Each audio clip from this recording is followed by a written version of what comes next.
혹시 거대한 고딕 성당 안에 딱 들어섰을 때 그 압도적인 느낌을 경험해 본 적 있으세요? 빛의 기둥들이 저 높은 하늘을 향해 끝없이 솟아오르고 스테인드 글라스를 통과한 형형색색의 빛이 온 공간을 가득 채우는 바로 그 순간 말이에요. 오늘은 바로 이 지상에 구현된 천국, 고딕 건축의 비밀을 한번 파헤쳐 보겠습니다. 자, 그럼 이 지문부터 시작해 볼까요? 도대체 어떻게 중세 건축가들은 그 육중한 돌벽을 마치 없는 것처럼 투명한 빛의 벽으로 바꿔놓을 수 있었을까요?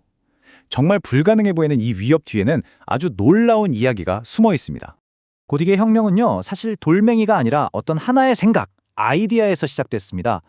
그건 바로 빛을 향한 갈망이었죠. 고딕 양식이 나오기 전에는 로마네스크 양식이 대세였어요. 벽은 엄청 두껍고 창문은 조그맣고 뭐랄까 좀 어둡고 육중한 신의 요새 같은 느낌이었죠. 하지만 새로운 신학적인 비전이 등장합니다. 교회는 어두운 요새가 아니라 빛으로 가득 찬 지상의 천국이어야 한다는 생각이었어요. 네, 바로 이 생각이 모든 것의 시작점이었습니다. 12세기 프랑스 생드니에 슈제 아바스라는 분이 있었는데요. 신약 성경에서 예수가 스스로를 세상의 빛이라고 칭한 구절에 완전히 꽂힌 거예요. 그에게 빛은 곧 신의 현존 그 자체였던 거죠. 그래서 교회를 이 신성한 빛으로 가득 채우고 싶다는 열망에 사로잡히게 됩니다. 자, 이런 엄청난 비전을 현실로 만들려면 뭐가 필요했을까요? 당연히 건축 기술의 혁명이 따라와야 했겠죠? 지금부터 그 놀라운 혁신들 하나씩 짚어보겠습니다. 첫 번째 비밀 병기는 바로 이 뾰족한 아치, 첨두 아치입니다. 기존의 둥근 아치보다 무게를 훨씬 더 효율적으로 아래로 착착 분산시켜 주거든요. 덕분에 이전에는 정말 상상도 할 수 없었던 높이까지 건물을 올리는 게 가능해졌습니다. 그리고 두 번째는 리브볼트, 우리말로는 늑골 궁룡이라고 하는데요. 쉽게 말해 천장을 받치는 아치들의 뼈대라고 생각하시면 돼요. 이 뼈대가 지붕의 무게를 받아서 벽이 아니라 기둥으로 바로 전달해버리니까 벽이 드디어 무게를 지탱해야 하는 부담에서 벗어나게 된 거죠. 마지막 퍼즐 조각은 바로 플라잉 버트레스입니다. 건물이 점점 높아지면 기둥이 옆으로 벌어지려는 힘을 받게 되잖아요. 이 외부 지지대가 바로 그 힘을 바깥에서 꽉 잡아줘서 기둥이 무너지는 걸 막아주는 역할을 한 겁니다. 마치 건물이 외부에서 자기 자신을 단단히 붙들고 있는 것 같죠? 자, 그럼 이 세 가지가 어떻게 하나의 시스템으로 작동했는지 정리해 볼게요. 첨두 아치와 리브볼트가 돌로 된 뼈대를 만들면 벽은 이제 무게를 지탱할 필요가 없어지죠. 그리고 이 뼈대를 플라잉 버트레스가 밖에서 튼튼하게 지지해줍니다. 그 결과 벽은 마침내 거대한 스테인드 글라스를 위한 캔버스로 완벽하게 변신할 수 있었던 겁니다. 돌벽이 사라진 비밀이 바로 여기에 있었던 거죠? 근데 여러분, 이런 엄청난 기술도 결국엔 다 사람이 만들어낸 거잖아요. 그래서 이제 이 위대한 건축을 이끈 핵심 인물들, 바로 마스터 빌더의 여정을 한번 따라가 보려고 합니다. 여기 쌍스의 윌리엄이라는 사람이 있었습니다. 그는 고딕 양식이 처음 태어난 생드니에서 견습생으로 시작해서요, 실력을 인정받아 쌍스 대성당의 핵심 공간을 완성하고 마침내 영국으로 건너가 캔터베리 대성당 재건이라는 어마어마한 프로젝트를 이끌게 됩니다. 한마디로 이 새로운 건축 기술을 전파한 선구자였던 셈이죠. 근데 당시 건축가들한테는 지금처럼 무슨 컴퓨터로 하는 구조 계산 같은 게 없었어요. 모든 게 다 경험과 직관에 의존한 그야말로 시행착오의 연속이었죠.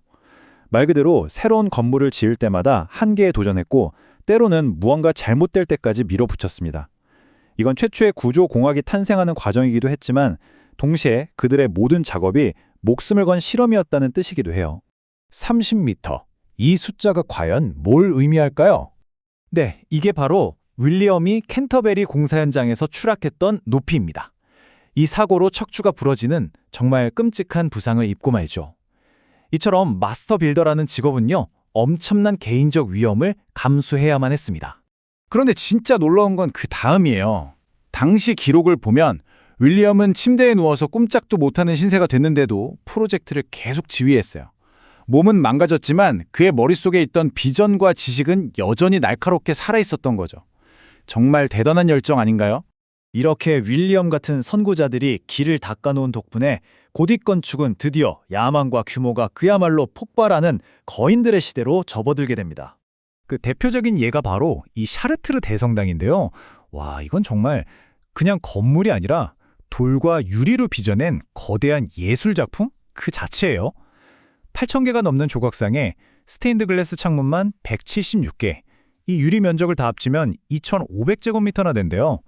특히 코발트로 만들어낸 저 독특한 샤르트르 블루색은 정말 유명하죠. 성경 이야기가 글이 아닌 눈부신 이미지로 성당 전체를 뒤덮고 있는 겁니다. 그리고 여기 또 한 명의 거인이 있습니다. 바로 쾨른 대성당의 건축가 마스터 게르하르트라는 인물인데요. 이 사람의 천재성은 뭐랄까 보통 사람들의 상상을 초월했던 것 같아요. 그래서 결국 그를 둘러싼 무시무시한 전설까지 만들어졌죠. 쾨른 대성당이 지어지는 속도가 도저히 인간의 힘으로는 불가능해 보였던 거예요. 그러다 보니 사람들 사이에서 저건 분명 게르하르트가 악마랑 계약을 맺은 거다, 이런 소문이 돌기 시작한 거죠. 심지어 전설에 따르면 결국 악마가 직접 그를 비계에서 밀어 떨어뜨렸다고까지 합니다. 이 이야기는 당시 마스터 빌더라는 존재가 사람들에게 얼마나 경애와 두려움의 대상이었는지를 잘 보여주는 것 같아요. 결국 이들의 엄청난 야망과 때로는 숭고한 희생이 오늘날까지 우리 곁에 남아서 돌에 새겨진 거대한 유산이 된 겁니다. 한번 생각해 보세요. 쾨른 대성당은 1248년에 짓기 시작해서 무려 1882년에야 완공이 됐어요. 600년이 넘게 걸린 거죠. 이런 거대한 프로젝트들은 한 세대를 훌쩍 넘어서 수많은 세대에 걸친 공동체의 끈기와 염원의 상징이 되었습니다. 근데 더 놀라운 사실이 뭔지 아세요? 첫 삽을 뜬 지 750년이 넘었는데 쾨른 대성당은 지금도 여전히 공사 중이라는 겁니다. 이 위대한 기념물들은 그냥 과거의 유물이 아니라 끊임없이 유지되고 보수되면서 지금도 숨쉬고 있는 살아있는 존재인 셈이죠. 완벽한 비전으로 시작했지만 인간의 노력이기에 결코 완전히 끝나지 않는, 참 아이러니하죠. 중세 건축가들이 불가능해 보였던 경계를 허물고 하늘을 향해 돌을 쌓아 올렸던 것처럼 지금 이 시대를 살아가는 우리는 과연 어떤 한계에 도전하고 있을까요? 한 번쯤 생각해 볼 만한 질문 아닐까요?